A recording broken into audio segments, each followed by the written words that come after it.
আসসালামু আলাইকুম বড় ভাই।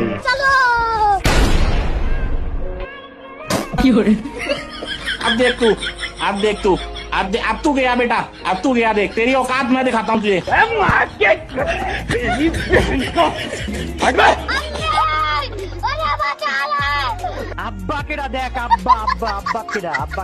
খরগোশ সাঁতার কাটতে কাটতে এক সময় সত্যি পানিতে ডুবে যায়। এই জন্য টাকলা খরগোশকে পানি থেকে তুলে আনে। চিনতে ভুল করেছেন।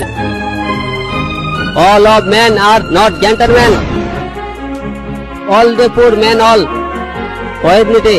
খরগোশের শেষ ইচ্ছা হিসেবে টাকলাকে বলে, আমার একটা বন্ধু আছে, সে সুইমিং পুলে একবার গোসল করতে চায়। এইটা শুনে টাকলা রাজি হয়ে যায়। এরপর খরগোশ তার বন্ধুদেরকে কল করতে শুরু করে। सब क्या देखना पड़ रहा है। গতকাল কাটাখালীর মেয়ের দুয়ার ভিতরে একটি চাউলের খনি পাওয়া গেছে। ये सब क्या देखना पड़ रहा है। চাউল পাওয়া গেছে, আরো পাবো বলে আশা করা যাচ্ছে।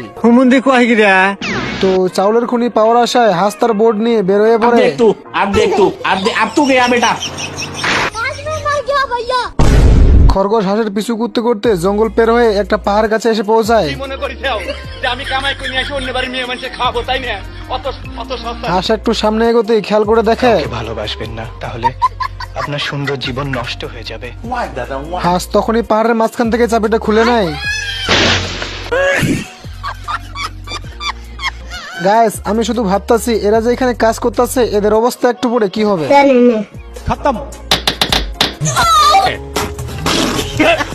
আচ্ছা, এদের কথা না হয় বাদ দিন। এইদিকে এই দুই বলদকে দেখে, একজন মাঠে খুঁড়তাছে তো একজন মাটি চাপা দিতেছে। তো এই লোকটা রেগে গিয়ে সিঁড়ি দিয়ে ছাদের উপরে উঠে যায়, কিন্তু ছাদের উপরে উঠেই এই বলদে লিফটের উপরে দাঁড়ায়। আর এরা হচ্ছে দুনিয়ার সব থেকে দক্ষ কারিগর। এরা কয়েক মিনিটের ভিতরেই বড় বড় বিল্ডিং তৈরি করে ফেলে, এমনকি বুর্জ খলিফাও এরাই তৈরি করে দিয়েছিল। যাই হোক, এরা বিল্ডিং তৈরি করতে করতে এক সময় মেঘের উপরে চলে যায়। আমি পেরেছি, আমি এখন পৃথিবীর সবথেকে উঁচু টপে দাঁড়িয়ে আছি। এইদিকে এই বলদে বিল্ডিং থেকে বের হয়ে দরজাটা লাগাতেই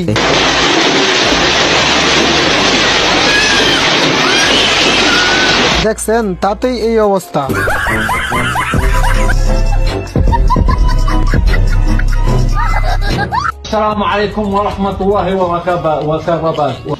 কাম যে করবো মনে তো আনন্দ থাকা লাগবে। দুজন মানুষ ঘরে বউ থাকবি, আনন্দ নিয়ে কাম করবো, এই আনন্দের ব্যবস্থাটাই তো হইলো না।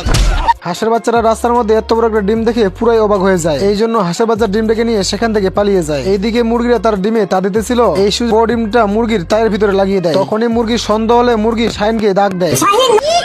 মুরগ অনেকক্ষণ ধরে ডিমটা নাপানোর পর বুঝতে পারে যে ডিমটা তাদের না, এই জন্য বাইরে গিয়ে ডিমটাকে ছুঁড়ে ফেলে দেয়।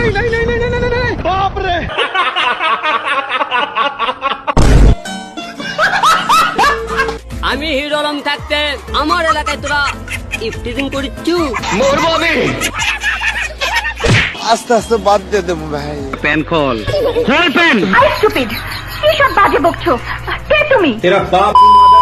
খারা, আমি আমার আব্বাকে যদি এই কথা না কইছি আগে। যাই হোক, খরগোশ লাফাতে লাফাতে একটা টিভি চ্যানেলের কাছে চলে আসে। কিছু পর সেখানে হাঁসও চলে আসে। अब देख तू अब तू गया बेटा, अब तू गया, देख तेरी औकात मैं दिखाता हूँ तुझे। হাঁস একটা যন্ত্র নিয়ে এক লাফে একেবারে বিল্ডিং এর উপরে চলে যায়। না মানে এই দুই পাগল এমন পাগলামি করে যে শেষমেশ এদের অবস্থা এটা হয়।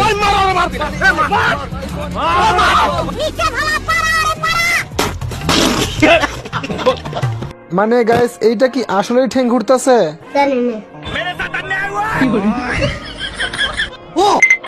না মানে এইটা কি আসলে মেরুদণ্ড ঘোরা না অন্য কিছু?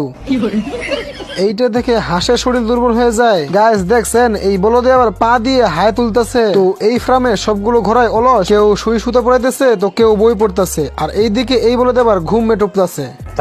তো এইদিকে এই সাদা ঘোড়াটা লোহায় লোহা আটকানোর প্র্যাকটিস করতেছে। লোহাটা আটকাতে না পারলে বাকি ঘোড়াগুলো হাসতে শুরু করে।